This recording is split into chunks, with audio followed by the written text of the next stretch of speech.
नमस्कार, प्रदेश के number 1 news channel news 18 Rajasthan पर आप सभी का स्वागत। मैं हूं आपके साथ हेमंत कुमार। चलिए खबरों की शुरुआत करेंगे इस वक्त की बड़ी खबर के साथ। राजसमंद के नाथद्वारा से बड़ी खबर मिल रही है, जहां नेशनल हाईवे 8 पर करीब 1.5 किलोमीटर तक लंबा जाम लगा है। दरअसल त्रिनेत्र सर्किल क्षेत्र में हाईवे पर यह जाम लगा, जहां पर विश्वास स्वरूपम सांस्कृतिक संध्या में लोगों की भीड़ उमड़ी। पुलिस की बद इंतजामी के चलते वाहन चालक परेशान हो रहे हैं। इस उमड़ी भीड़ को आखिरकार मैनेज पुलिस नहीं कर पाई, जिसकी वजह से लंबी कतारें वाहनों की लग गई। काफी संख्या में वाहन चालक इस जाम में फंस गए और परेशानी का सामना उन्हें करना पड़ा। पुलिस की बद इंतजामी के चलते वाहन चालक परेशान हुए हैं। त्रिनेत्र सर्किल क्षेत्र में हाईवे पर लंबा जाम लगा होने की जानकारी सामने आ रही है। तो नेशनल हाईवे पर करीब 1.5 किलोमीटर तक लंबा हाईवे पर जाम लगा हुआ है। नाथद्वारा से यह बड़ी जानकारी सामने आ रही है, जहां पर काफी संख्या में इस जाम में वाहन फंस गए।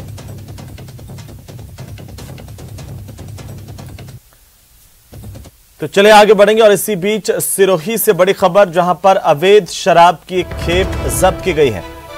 अवैध शराब की खेप समेत लग्जरी वाहन भी यहां पर जब्त हुए हैं। राजस्थान निर्मित अवैध शराब की 24 पेटी अंग्रेजी शराब बरामद की गई है। पुलिस को देखकर तस्कर कार छोड़कर भाग छूटा। एसपी ममता गुप्ता के निर्देशन में पिंडवाड़ा पुलिस ने कार्रवाई की है। आबकारी अधिनियम में मुकदमा दर्ज किया गया।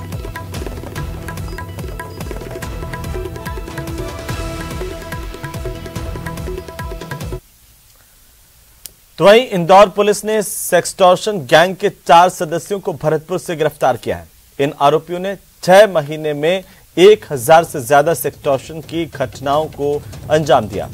पिछले दिनों इनकी ब्लैकमेलिंग से परेशान होकर एक बुजुर्ग ने आत्महत्या कर ली थी। आरोपी न्यूड वीडियो बनाकर के ब्लैकमेल करते थे। फिलहाल पुलिस ने इस गैंग के 4 आरोपियों को धर दबोचा है। इन तस्वीरों को गौर से देखिए, जिससे कई लोग परेशान थे। पूछताछ में पुलिस और भी कई सेक्सटॉर्शन की घटनाओं का खुलासा कर सकती है। फिलहाल ये बड़ी जानकारी है। तो इस गैंग के सदस्य हजारों लोगों को शिकार बना चुके हैं। एक इंदौर के बुजुर्ग ने इनकी हरकतों से परेशान होकर आत्महत्या कर ली थी। भरतपुर से अब 4 आरोपियों की गिरफ्तारी की गई है। इंदौर पुलिस ने भरतपुर में कार्रवाई की है। भरतपुर में इस गैंग के 4 सदस्यों की गिरफ्तारी हुई है। अश्लील वीडियो बनाकर के ब्लैकमेलिंग करते थे, मोटी रकम ऐंठते थे और लगातार इनकी करतूतों से लोगों की परेशानी बढ़ती जा रही थी। अब आखिरकार ये बदमाश पुलिस के चुंगल में आए हैं। पुलिस ने इन्हें गिरफ्तार किया है। पूछताछ जारी है। उम्मीद है कि कई वारदातों का खुलासा होगा। इंदौर पुलिस की तरफ से यह बड़ी कार्रवाई की गई है। भरतपुर से 4 आरोपियों को दबोचा गया है। इनसे जुड़ी जानकारियां होती हैं वो गलत होती हैं और इन तक पहुंच पाना काफ़ी मुश्किल होता है। अंतर्राज्यीय गैंग पूरे देश में लोगों को इस तरह के कॉल करके ठगी का शिकार बनाते हैं। बहरहाल पुलिस की टीम लगभग 1 महीने से डेडिकेटेड टीम क्राइम ब्रांच की इस पूरे ऑपरेशन में लगी हुई थी और अंततः एक लंबे ऑपरेशन के बाद, क्योंकि मामला हो सकता है लगे कि एक आत्महत्या का है, लेकिन सिर्फ एक आत्महत्या का मामला नहीं है। एक ऐसे गिरोह को पकड़ने का मामला है जिसने पूरे देश में कई 100 कॉल किए और इसकी सक्रियता का अंदाजा इस बात से लगाया जा सकता है कि जब इस पूरे गैंग को पकड़ा गया और इसके कॉल खंगाले गए, इसके पास की जो जानकारियां मिली, पिछले 6 महीनों में इनके पास से 1100 से ज्यादा 1108 IMI मिली है। यानी कि पिछले 6 महीने में इन्होंने 1100 मोबाइल का उपयोग किया अलग अलग। तो चलिए आगे बढ़ेंगे, अगली खबर का रुख करेंगे। बांसवाड़ा एसीबी ने बड़ी कार्रवाई की और परिवीक्षा एवं कारागृह कल्याण अधिकारी को रिश्वत लेते हुए दबोचा है। आरोपी अधिकारी को 20,000 रुपए की रिश्वत लेते ट्रैप किया गया। आवास और अन्य ठिकानों की तलाशी जारी है। बांसवाड़ा एसीबी ने बड़ी कार्रवाई करते हुए परिवीक्षा एवं कारागृह कल्याण अधिकारी को ट्रैप किया। 20,000 रुपए की रिश्वत लेते हुए यह अधिकारी रंगे हाथों गिरफ्तार किया गया है। एसीबी के अतिरिक्त पुलिस अधीक्षक माधव सिंह ने इस बात की जानकारी दी है। बांसवाड़ा की तस्वीरें हैं। परिवीक्षा और कारागृह कल्याण अधिकारी रंगे हाथों गिरफ्तार किया गया है।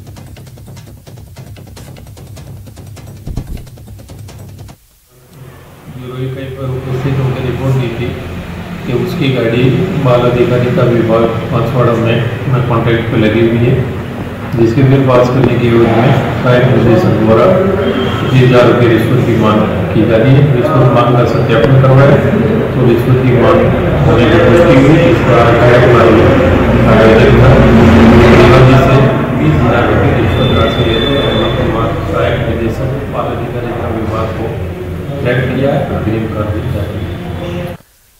तो वहीं बीकानेर में लूट की कोशिश सामने आई है, जहां पर शहर में अपराधी बेखौफ है। मेडिकल शॉप संचालक से लूट की कोशिश की गई। बड़ी खबर, बदमाशों ने दिन दहाड़े लूट की कोशिश की है। बैग में रखे करीब 1.5 लाख रुपए व्यापारी से मारपीट कर छीनने की कोशिश की, लेकिन मेडिकल संचालक ने अपना बैग नहीं छोड़ा। ये वारदात सीसीटीवी में कैद हुई है।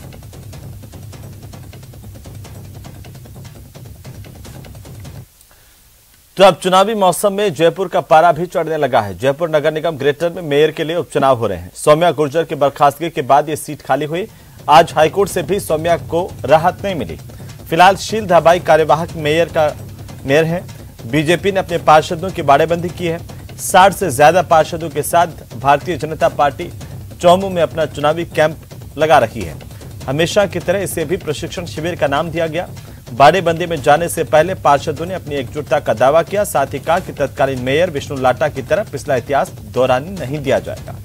बीजेपी पार्षदों ने कहा कि रायशुमारी के आधार पर मेयर के उम्मीदवार की घोषणा की जाएगी। इधर कांग्रेस ने दावा किया कि मेयर उनकी पार्टी का बनेगा। कैबिनेट मंत्री प्रताप सिंह खाचरियावास ने कहा कि बीजेपी के कई पार्षद उनके संपर्क में हैं। आपको बता दें कि जयपुर ग्रेटर नगर निगम मेयर उपचुनाव में कल नामांकन की अंतिम तिथि है। 10 नवंबर को वोटिंग होगी और उसी दिन नतीजे घोषित होंगे। पर मारे आज समझ में कौन है बीजेपी वाले बाड़ेबंदी करके परेशान क्यों हो रहे हैं? क्योंकि इनकी आदतें ऐसी खराब है कि ये जिंदगी में ऐसी तोड़ाताड़ी करते रहते हैं। तो हमने तो एक ही बार तोड़ा था निगम में, वो भी उनकी गलती से। एक वोट से हरा दिया था पिछली बार हमने, इनके आदमी कूट के आ गए थे। अभी भी कोई बीजेपी वाले आएंगे, मेरे से मिले थे, मैंने कहा वेलकम है, माला पहनाएंगे, स्वागत करेंगे। एंटी डिफेक्शन बिल नगर निगम में तो लागू ही नहीं है। तो एंटी डिफेक्शन बिल तो लोकसभा विधानसभा में लागू है, नगर निगम में तो लागू ही नहीं है। तो जब नगर निगम में एंटी डिफेक्शन बिल लागू नहीं है, यदि कोई बीजेपी के पार्षद आएंगे तो उनका माला पहनाकर स्वागत करेंगे। कांग्रेस रणनीति से घबरा गए? नहीं, रणनीति अभी तक तो बनी नहीं। बिना बनी घबरा गया तो मैं क्या करूं उसमें। तस्वीर आपको दिखा देते हैं। सबसे पहले आप देखिए, ये न्यूज़ 18 राजस्थान पर एक्सक्लूसिव बीजेपी के जो तमाम पार्षद हैं वो बाड़ेबंदी के लिए, जिसे कि कथित शिविर भी कहा जा रहा है, वहां के लिए प्रस्थान करते हुए आपको दिखाई दे रहे हैं। बस के भीतर से ये तस्वीर है, आपको दिखा रहे हैं। सभी लोग जो है एक करके यहाँ पर पहुंच रहे हैं। बीजेपी के जो पार्षद और चेयरमैन जो है वो यहाँ पर पहुंच चुके हैं। चेयरमैन अभय जी इस समय मेरे साथ में बातचीत के लिए भी मौजूद है। सर, बस में आप सवार हो चुके हैं, चौमू की तरफ निकल रहे हैं। पूरी तरह से बंदोबस्त है, 5-7 दिन का वक्त है। बिल्कुल। तो वहीं नगर निगम ग्रेटर के बीजेपी पार्षदों को जयपुर के पास चौमू पैलेस में रखा गया है। बाड़ेबंदी की पहली तस्वीरें न्यूज़ 18 पर हमने दिखाई। नेता प्रतिपक्ष गुलाब चंद कटारिया भी पार्षदों के बीच में नजर आए। पार्षदों को कटारिया ने संबोधित किया। बीजेपी इसे प्रशिक्षण शिविर कह रही है।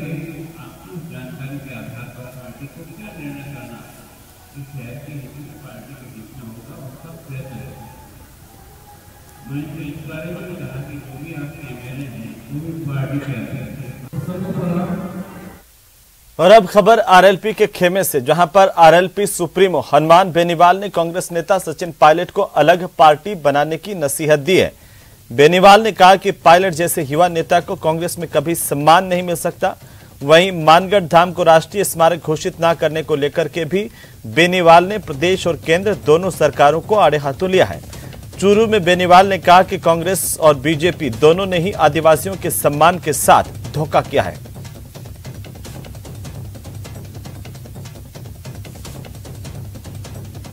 पायलट को मेरी सलाह माने नहीं माने उनकी मर्जी। अलग पार्टी बना के अगर वो चुनाव लड़े तो निश्चित रूप से फिर राजस्थान के अंदर एक नई ताकत खड़ी हो सकती है। उनकी तरफ भी बहुत से लोग देख रहे हैं कि उनको अब बार पार्टी के अंदर आज नई पार्टी के साथ आना चाहिए। मानगढ़ में देश के आदिवासियों के सम्मान को धक्का लगा, उन्हें राष्ट्रीय स्मारक घोषित करना चाहिए था। और उनका जो ट्विटर हैंडल है सरकार का, उसके अंदर भी पहले ये बात कही गई कि मानगढ़ को राष्ट्रीय स्मारक घोषित करा, 2 घंटे बाद उसको हटा लिया गया। एक भद्दा मजाक देश की जनता के साथ किया गया। चलिए आगे बढ़ेंगे। क्या चुनाव के वक्त विकास का दबाव नेताओं को परेशान कर रहा है या अधिकारियों पर निशाने की वजह सियासी है? कैबिनेट मंत्री प्रताप सिंह खाचरियावास का अधिकारियों के बहाने सीएम से सवाल पूछना और बाद में उनके खास महेश जोशी पर बड़े हमले की वजह से इस तरह के सवाल उठ रहे हैं। देखिए आखिरकार अधिकारियों के एसीआर को लेकर के दो मंत्री गहलोत सरकार के कैसे आपस में टकरा गए। राजस्थान का एक भी मंत्री ये कह दे, यदि कोई मंत्री ये कह रहा हो तो उसको एसीआर लिखने की इच्छा नहीं है, तो मैं भी देखना चाहता हूं। एसीआर पर टकराए दो कैबिनेट मंत्री। मेरे विभाग में, सिर्फ मेरे विभाग की बात कर रहा हूं, मेरे विभाग में मेरे को ये शिकायत नहीं। अगर प्रताप सिंह जी को या किसी मंत्री को शिकायत होगी तो निश्चित रूप से मुख्यमंत्री जी उन शिकायतों को भी दूर करेंगे। खाचरियावास का जोशी पर बड़ा हमला। एसीआर वो लिख रहे हैं, झूठ बोल रहा है कोई मंत्री? एसीआर आप नहीं लिख रहे हैं, सच बोलना चाहिए। अधिकारियों पर नकेल, क्या है संकेत? एसीआर लिखने की बात इसलिए आई है जिससे अधिकारी जनता का काम करे, जनता की सेवा करे। इसलिए मैं कह रहा हूं, मैंने संविधान में लिखा हुआ है एसीआर मंत्री भरेगा, तो एसीआर मंत्री भरेगा तो भरने दो मंत्री को, तो आईएएस अफसर सुधरेंगे, तो सुधार होगा। तो राजस्थान की जो मुख्यमंत्री ने योजनाएं लागू की वो ईमानदारी से अच्छे ढंग से लागू होगी। अपने विभाग के अधिकारियों पर नकेल कसने के लिए आगे आए कैबिनेट मंत्री प्रताप सिंह खाचरियावास ऐसे वक्त पर सवाल उठा रहे हैं जब प्रदेश की सियासत में फिर से हलचल मची हुई है। खाचरियावास ने भले ही सीएम गहलोत के साथ होने की कस्में खाई हों, लेकिन उनका सवाल भी सीधा सीएम पर ही था। हालांकि सीएम के समर्थन में आगे आए महेश जोशी के सवाल उठाने पर जोशी खाचरियावास के निशाने पर आ गए। बेवजह गुलामी नहीं करनी चाहिए। आपने यदि गुलामी का ठेका ही ले लिया है तो लीजिए ना। जब जब सरकार पे संकट आता है प्रताप सिंह खाचरियावास सामने आकर लड़ता है। इस मामले का दिलचस्प पहलू ये भी है कि खाचरियावास ने जोशी पर तो हमला बोला, लेकिन तारीफ की दिव्या मदेरणा की, जो काफी वक्त से सीएम और उनके समर्थकों पर हमलावर रही हैं। आज मैंने संयम लोढ़ा का बयान देखा, कल दिव्या मदेरणा का बयान देखा। उन्होंने कहा मंत्रियों को लिखनी चाहिए एसीआर, उसमें बुरा मानने की क्या बात है? जो मंत्री जिस विभाग का वही तो एसीआर लिखेगा उस विभाग के अधिकारियों की, और कौन लिखेगा? खुल के बोलो ना आप। दरअसल खाचरियावास ने बुधवार को सीएम को पत्र लिखकर अधिकारियों की एसीआर भरने का अधिकार मंत्रियों को देने की बात उठाई थी। एसीआर यानी वार्षिक गोपनीय रिपोर्ट, जिसके आधार पर अधिकारियों का प्रदर्शन तय होता है। खाद्य विभाग से ट्रांसफर किए गए सचिव को निशाने पर लेते हुए खाचरियावास ने कार्रवाई की मांग उठाई थी। खाचरियावास राज्य का 46,000 मीट्रिक टन गेहूं लैप्स होने के मामले से नाराज थे। खाचरियावास की मांग पर कैबिनेट मंत्री महेश जोशी ने सवाल उठाए थे, जबकि खाचरियावास की मांग का समर्थन संयम लोढ़ा और दिव्या मदेरणा ने किया। खाचरियावास ने पूछा कि क्या महेश जोशी अधिकारियों की एसीआर भरते हैं, और नहीं तो जनता के हक में उठाए गए उनके सवाल को गलत दिशा में क्यों मोड़ रहे हैं। मैं बात व्यवस्था की कर रहा हूं।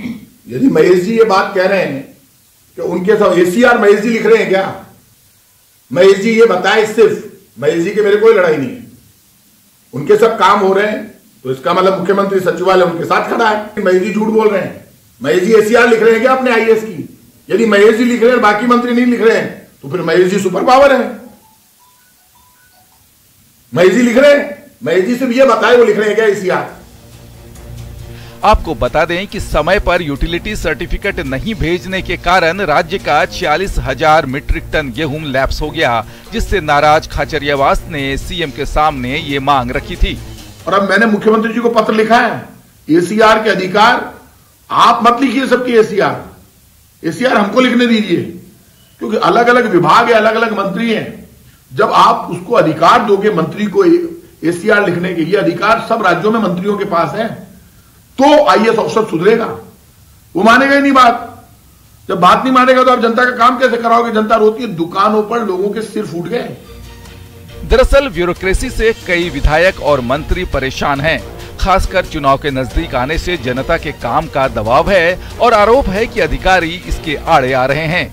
खाचरियावास से पहले भी कई मंत्री और विधायक ऐसा सवाल उठा चुके हैं। Bureau report, news 18 Rajasthan. तो चलिए यहां पर रुकेंगे एक छोटे से ब्रेक के लिए, जल्द लौटेंगे।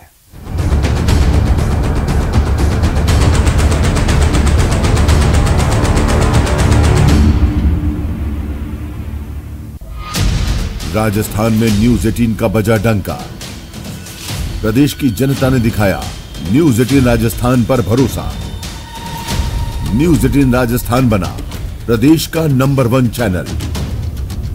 आपके प्यार और भरोसे के लिए शुक्रिया। प्रदेश का नंबर 1 न्यूज चैनल।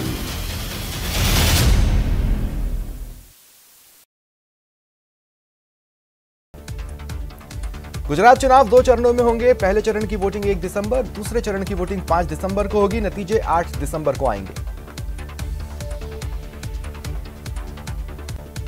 प्रधानमंत्री मोदी केंद्रीय सतर्कता आयोग द्वारा आयोजित सतर्कता जागरूकता सप्ताह कार्यक्रम में शामिल हुए। सीवीसी के नए शिकायत प्रबंधन प्रणाली पोर्टल का शुभारंभ किया। भारत जोड़ो यात्रा के दौरान कांग्रेस सांसद राहुल गांधी ने आंध्र प्रदेश, तेलंगाना और दक्षिणी ओडिशा के आदिवासी लोगों के पारंपरिक लोक नृत्य धीमसा का प्रदर्शन करने वाले कलाकारों के साथ डांस किया।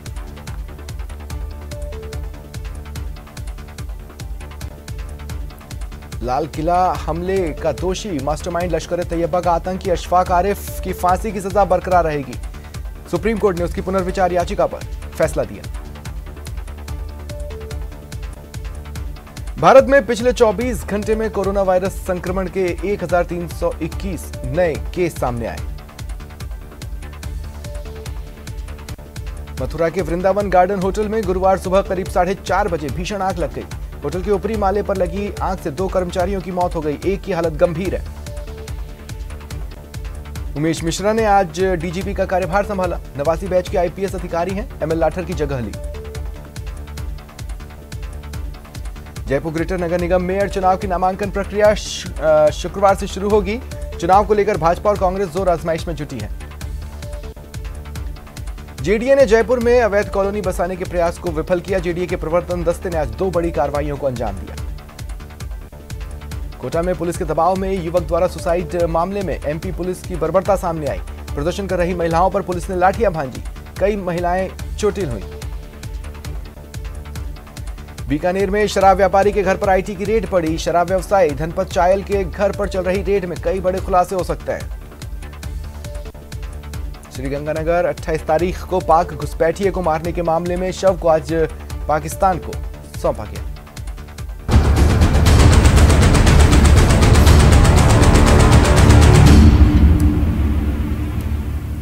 तो चले ब्रेक के बाद एक बार फिर से आपका स्वागत। और इसी बीच बड़ी खबर हम आपको बता दें, जयपुर ग्रेटर नगर निगम महापौर उपचुनाव से जुड़ी इस वक्त की सबसे बड़ी खबर। सबसे पहले सबसे तेज न्यूज 18 राजस्थान पर बीजेपी पार्षदों के होटल चौमू पैलेस में बाड़ाबंदी। और यहां पर पार्षदों से पर्ची में लिख करके 3 नाम मेयर के मांगे गए। मेयर के नाम को लेकर के रायशुमारी जारी है। बाड़ाबंदी में अभी कुल 60 पार्षद बताए जा रहे हैं। मेयर के नाम को लेकर रायशुमारी यहां पर चल रही है। एक राय बनाने की कोशिश, और बाड़ाबंदी में कुल 60 पार्षद हैं। अभी भारतीय जनता पार्टी और समर्थित का आंकड़ा होता है 93 का, लेकिन 60 यहां पर मौजूद है। बाकी ये बताया जा रहा है कि कुछ बाहर है जयपुर से, और कुछ बीमार होने के चलते यहां पर नहीं पहुंच पाए। ऐसे में बीजेपी की नजर ऐसे पार्षदों पर भी है जो यहां पर नहीं पहुंचे हैं। बहरहाल यहां पर पहुंचे हुए करीब 60 पार्षद जिनसे पर्ची में लिख करके नाम मांगे गए हैं। ये बड़ी जानकारी। सबसे पहले न्यूज 18 राजस्थान पर मेयर उपचुनाव को लेकर के ये सबसे बड़ी खबर। 3 नाम एक पार्षद से लिखवा करके पर्ची पर लिए गए हैं। तो चलिए आगे बढ़ेंगे। भाजपा के बड़े पदाधिकारियों ने कल देर शाम कोटा उत्तर और दक्षिण नगर निगम के लिए नेता प्रतिपक्ष का चुनाव किया। कोटा दक्षिण नगर निगम के लिए विवेक राजवंशी को नेता प्रतिपक्ष चुना गया, तो कोटा उत्तर नगर निगम के लिए भाजपा के लव शर्मा को नेता प्रतिपक्ष चुना गया। भाजपा के लव शर्मा को नेता प्रतिपक्ष बनाने पर पार्षदों ने विरोध भी जताया है। नाराज पार्षदों ने कहा कि कोटा उत्तर नगर निगम के लिए नेता प्रतिपक्ष को चुने जाने को लेकर पार्षदों से बातचीत ही नहीं हुई। आज 12 से ज्यादा बीजेपी और निर्दलीय पार्षदों ने एक होटल में इकट्ठा होकर के लव शर्मा को नेता प्रतिपक्ष बनाए जाने पर अपना विरोध जताया है। बीजेपी पार्षदों ने भाजपा के बड़े नेताओं पर कई गंभीर आरोप लगाए हैं और पार्षदों का कहना है कि उनकी बिना राय लिए इस तरह से लव शर्मा को नेता प्रतिपक्ष बनाने का ऐलान कर दिया गया, जिससे वे नाराज हैं। सभी पार्षदों की ओर से कोई व्यक्ति नियुक्त नहीं कर सकता। अधिकांश पार्षद जो भारतीय जनता पार्टी के एक साथ हैं, आप देख रहे हैं यहाँ पे 12 पार्षद, 1 दर्जन पार्षद आपके सामने खड़े। उनकी सबसे इच्छा है कि हमारे वरिष्ठ नेता नंजी मेवाड़ा, 4 निर्दलीय पार्षद भी हैं जो भारतीय जनता पार्टी की विचारधारा से प्रभावित है, जो कांग्रेस के खिलाफ है, जो मंत्री के खिलाफ है, ऐसे पार्षद भी हमारे साथ खड़े हुए कि नेता प्रतिपक्ष के रूप में हम एक प्रतिपक्ष बनना चाहते हैं। सारे पार्षदों का समर्थन नंजी मेवाड़ा साहब को है और हमने प्रत्यक्ष रूप से आज हमारी राय ये है कि हमने इनको मान लिया हमारा नेता प्रतिपक्ष का मुझे सम्मान मिला है सब पार्षदों की ओर से। मैं उनका सम्मान करता हूं, उनकी भावनाओं का कदर करता हूं और उनकी इच्छाओं का पूरा मैं जो है मान रखते हुए पूरा काम करूंगा। अगली खबर दौसा से, जहां हुक्मरानों से न्याय मांगते मांगते थक चुका कर्मचारी मंत्री प्रसादीलाल मीणा के कदमों में गिर गया। कलेक्ट्रेट के गलियारे में यह राधेश्याम शर्मा नाम का व्यक्ति है जो मंत्री के चरणों को पकड़ कर के गुहार लगा रहा है कि कम से कम उसके मामले में कार्रवाई हो जाए। काफी देर तक स्वास्थ्य मंत्री के ये राधेश्याम शर्मा पैर पकड़े रहा और न्याय की गुहार लगाता रहा। मंत्री प्रसादीलाल मीणा ने तुरंत कार्रवाई करने के निर्देश दिए हैं। आपको बता दें कि पीड़ित राधेश्याम शर्मा का यह कहना है कि वो पिछले 38 सालों से स्वास्थ्य विभाग में फील्ड वर्कर के तौर पर सेवा दे रहा है। उसके साथी परमानेंट हो गए, लेकिन उसके साथ न्याय नहीं हुआ। जैसे ही मंत्री को देखा, ये राधेश्याम शर्मा मंत्री के पैर पकड़ करके पैरों में गिर गया और फूट फूट कर रोने लगा। मंत्री से गुहार लगाई कि उस पर कृपा दृष्टि करें और उसे फील्ड वर्कर के तौर पर पोस्टिंग मिले। मंत्री महोदय जी को मैंने ये शिकायत दी सर, अगर मैं सन 1984 से डेली वेजेज पे काम कर रहा हूँ और अभी तक मुझे रेगुलर नहीं किया और माननीय न्यायालय का निर्णय भी मेरे 2001 में हो गया, मेरे अवार्ड पारित हो गया। उसके बाद में लोक अदालत द्वारा भी 2015 में मेरे फैसला हो गया अगर भाई इनकी कंटिन्यूस सेवा नौकरी पर पूरा समस्त वेतन लाभ दिया जाए इनको और इनको परमानेंट नौकरी रखा जाए, लेकिन अभी तक साहब उसकी पालना नहीं हुई। ये कोई पुराना मैटर है और मैं अभी ऑफिस जाकर इनका जो भी है ना, इनका कोर्ट के जो भी आदेश आए उनको दिखवा कर आज ही मैं भिजवा। अगर हमारे लेवल पे होगा तो हमारे लेवल पे अभी हो जाएगा और स्टेट पे होगा तो स्टेट के थ्रू हम भिजवा देंगे। चलिए आगे बढ़ेंगे। एससीजी कैंसर सेंटर में दुर्लभ टाइप के 3 कैरोटिड बॉडी ट्यूमर से पीड़ित 25 साल की महिला की सफलतापूर्वक सर्जरी की गई है। महिला पिछले 1 साल से अपनी गर्दन के दाहिने हिस्से में सूजन से परेशान थी। डॉक्टर निखिल मेहता के नेतृत्व में डॉक्टरों की टीम ने धमनियों के ट्यूमर का दुर्लभ ऑपरेशन किया है और इन धमनियों का पुनर्निर्माण कर रीज को एक नई जिंदगी दी है। मरीज अब बेहतर है। कैरोटिड वो नस है जो सिर और मस्तिष्क तक रक्त को ले जाती है, गर्दन के दोनों तरफ स्थित होती है। एससीजी के डॉक्टरों ने जानकारी दी है कि इसमें जटिलताएं होने की वजह से बड़ा रिस्क भी था। ये एक ओपन सर्जरी थी और कैरोटिड धमनियों को नुकसान कर सकती थी, जिससे ब्रेन स्ट्रोक भी हो सकता था, लेकिन डॉक्टर्स की सर्जरी से मरीज अब पूरी तरह से ठीक है। सर्जरी के तीसरे दिन इसे छुट्टी दे दी गई।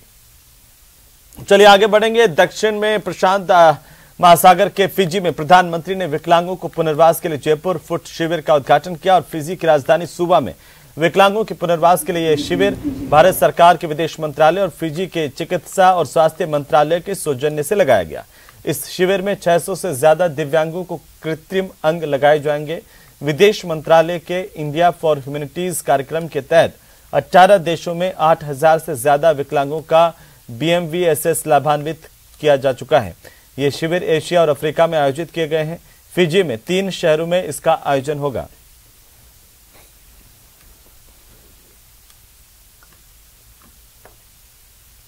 तो चलिए इसी के साथ ही इस बुलेटिन में फिलहाल इतना ही। आप देखते रहिए न्यूज़ 18 राजस्थान। नमस्कार।